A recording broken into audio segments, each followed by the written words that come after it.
हर हर महादेव सभी भक्तों को आप सभी भक्तों का स्वागत है शिव भक्ति सागर में। आज ज्येष्ठ मास के शुक्ल पक्ष की एकादशी तिथि है और आज भगवान श्री हरि नारायण विष्णु का निर्जला एकादशी का व्रत उपवास किया जाता है। तो आप सभी भक्तजनों को निर्जला एकादशी की हार्दिक शुभकामनाएं। प्रिय भक्तजनों, आज हम इस वीडियो में श्रवण करेंगे निर्जला एकादशी के व्रत कथा। निर्जला एकादशी सबसे कठिन एकादशी होती है जिसमें भक्त बिना जल के उपवास रखते हैं। यह भगवान विष्णु की पूजा को समर्पित होता है।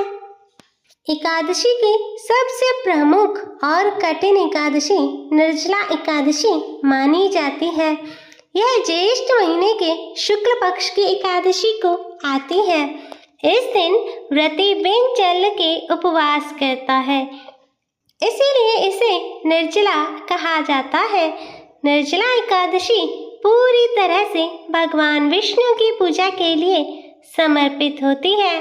इसे सबसे पवित्र दिनों में से एक दिन माना जाता है। इस दिन पर लोग प्रार्थना करते हैं, निर्जला व्रत रखते हैं और भगवान विष्णु का आशीर्वाद मांगते हैं। निर्जला एकादशी शुक्ल पक्ष के दौरान आती है। निर्जला एकादशी का व्रत द्वादश तिथि पर भक्त को अपना उपवास तोड़ने के बाद केवल पानी पीने की अनुमति होती है। सबसे कठोर और पूजनीय व्रतों में से एक है निर्जला एकादशी। भक्त भगवान विष्णु से प्रार्थना करते हैं और अत्यधिक भक्ति और शुद्ध समर्पण के साथ इस व्रत का पालन करते हैं। इस दौरान लोग गंगा घाट पर स्नान करते हैं और दान करते हैं। इस दिन दान का बहुत ही महत्व माना जाता है। तो प्रिय भक्तजनों, आइए अब सुनते हैं। इस दिन विधि पूर्वक जल कलश का दान करने वालों को पूरे साल की एकादशियों का फल प्राप्त होता है। जो इस प्रकार पवित्र एकादशी का व्रत करता है वह समस्त पापों से मुक्त हो जाता है। इस व्रत को भीमसेन एकादशी या पांडव एकादशी के नाम से भी जाना जाता है। पौराणिक मान्यता है कि 5 पांडवों में एक भीमसेन ने इस व्रत का पालन किया था और वे वैकुंठ को गए थे, इसलिए इसका नाम भीमसेनी एकादशी भी हुआ। सिर्फ निर्जला एकादशी का व्रत कर लेने से अधिक मास की 2 एकादशियों सहित साल की 25 एकादशियों के व्रत का फल मिलता है। जहाँ साल भर के अन्य एकादशी व्रत में आहार संयम का महत्व होता है, वहीं निर्जला एकादशी के दिन आहार के साथ ही जल का भी संयम जरूरी है। इस व्रत में जल ग्रहण नहीं किया जाता, यानी निर्जल रहकर व्रत का पालन किया जाता है। व्रत को किया जाता है। यह व्रत मन को संयम सिखाता है और शरीर को नई ऊर्जा देता है। यह व्रत पुरुष और महिलाओं दोनों द्वारा किया जा सकता है। व्रत का विधान है पवित्र दिन के समय जल का आचमन के अलावा अगले दिन सूर्योदय तक पानी नहीं पीना चाहिए। तो प्रिय भक्तजनों, आइए अब सुनते हैं व्रत के साथ व्रत एकादशी की कथा का भी बहुत महत्व होता है। व्रती को एकादशी व्रत की कथा भी अवश्य सुनना चाहिए, जिससे व्रती को एकादशी व्रत के फल प्राप्त होता है। तो आइए भक्तजनों, अब सुनते हैं कथा। निर्जला एकादशी की व्रत कथा। निर्जला एकादशी का व्रत पौराणिक महत्व और व्याख्यान से भी कम रोचक नहीं है। जब सर्वज्ञ वेद व्यास ने पांडवों को 4 पुरुषार्थ धर्म, अर्थ, काम और मोक्ष देने वाली एकादशी का संकल्प कराया था, तब युधिष्ठिर ने कहा, हे जनार्दन, ज्येष्ठ मास के शुक्ल पक्ष में जो एकादशी पड़ती है कृपया उसका वर्णन कीजिए। भगवान श्री कृष्ण ने कहा, हे राजन, इसका वर्णन परम धर्मात्मा सत्यवती नंदन व्यास जी करेंगे, क्योंकि ये संपूर्ण शास्त्रों के तत्वज्ञ और वेद वेदांगों के पारंगत विद्वान हैं। तब वेद व्यास जी कहने लगे, कृष्ण पक्ष और शुक्ल पक्ष दोनों पक्षों की एकादशी में अन्न खाना वर्जित होता है। द्वादशी के दिन स्नान करके पवित्र हो और फूलों से भगवान केशव की पूजा करें। फिर नित्य कर्म समाप्त हो जाने के पश्चात पहले ब्राह्मणों को भोजन देकर अंत में स्वयं भोजन करें। यह सुनकर भीमसेन बोले, परम बुद्धिमान पितामह, मेरी उत्तम बात सुनिए। राजा युधिष्ठिर, माता कुंती, द्रौपदी, अर्जुन, नकुल और सहदेव ये सभी ये एकादशी को कभी भोजन नहीं करते थे तथा मुझसे भी यही कहते हैं कि भीमसेन, एकादशी को तुम भी ना खाया करो। परंतु मैं उन लोगों से यही कहता हूँ कि मुझसे भूख नहीं सही जाएगी। भीमसेन की बात सुनकर व्यास जी ने कहा, यदि तुम नरक को दूषित समझते हो और तुम्हें स्वर्गलोक की प्राप्ति अभीष्ट है और तो दोनों पक्षों की एकादशियों के दिन भोजन नहीं करना चाहिए। भीमसेन बोले, महाबुद्धिमान पितामह, मैं आपके सामने सच कहता हूँ, मुझसे एक बार भोजन करके भी व्रत नहीं किया जा सकता, तो फिर उपवास करके मैं कैसे रह सकता हूँ।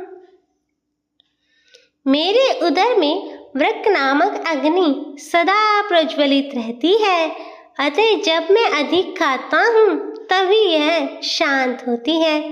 इसलिए महामुनि, मैं पूरे वर्ष भर में केवल एक ही उपवास कर सकता हूँ, जिससे स्वर्ग की प्राप्ति सुलभ हो तथा जिसके करने से मैं कल्याण का भागी हो सकूं। ऐसा कोई एक व्रत निश्चय करके बतलाइए, मैं उसका यथोचित रूप से पालन करूंगा।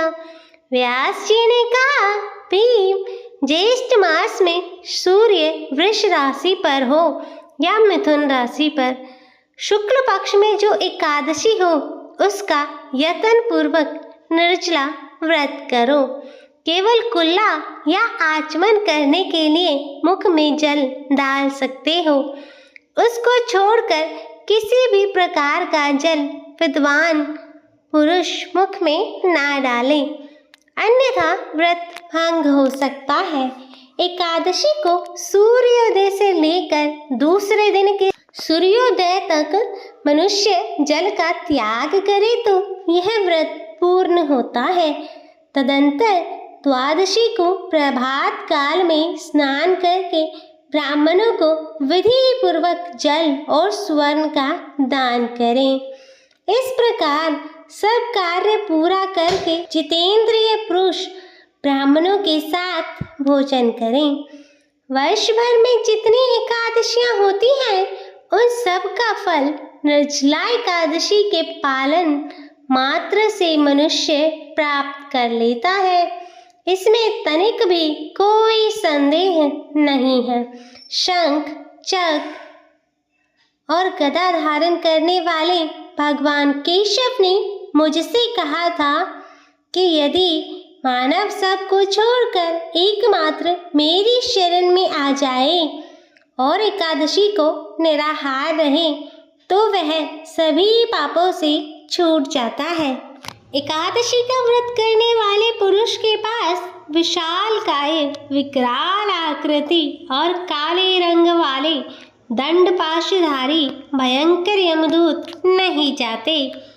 अंतकाल में पीतांबरधारी सौम्य स्वभाव वाले, हाथ में सुदर्शन धारण करने वाले और मन के समान वेगशाली विष्णुदूत आखिर में इस वैष्णव पुरुष को भगवान विष्णु के धाम ले जाते हैं।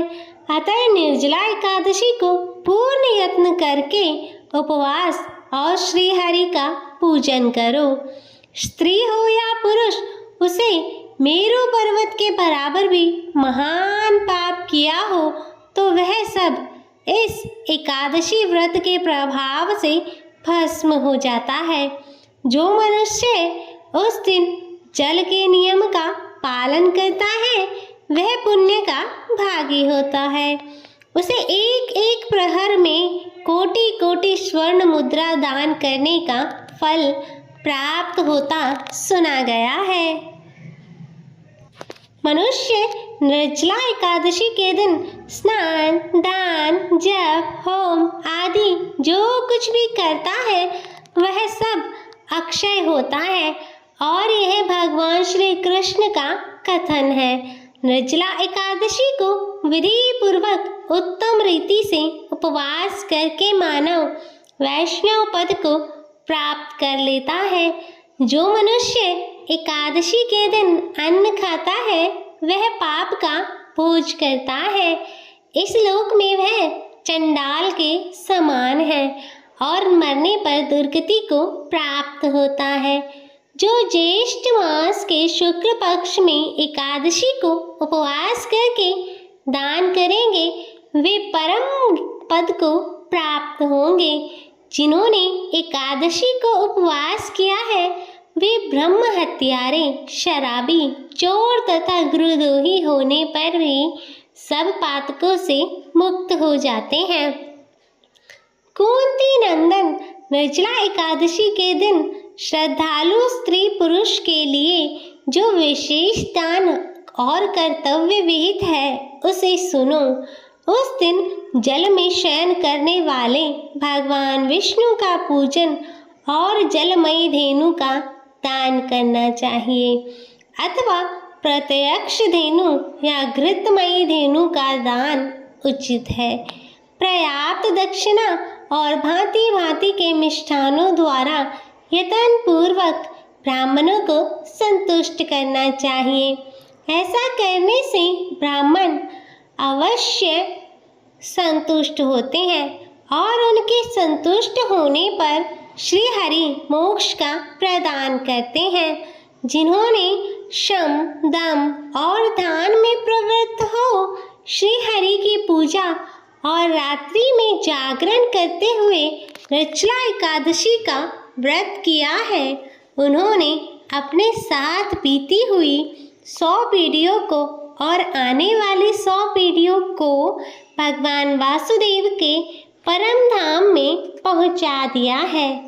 निर्जला एकादशी के दिन अन्न, वस्त्र, गौ, जल, शैया, सुंदर आसन, कमंडलू तथा छाता दान करने चाहिए।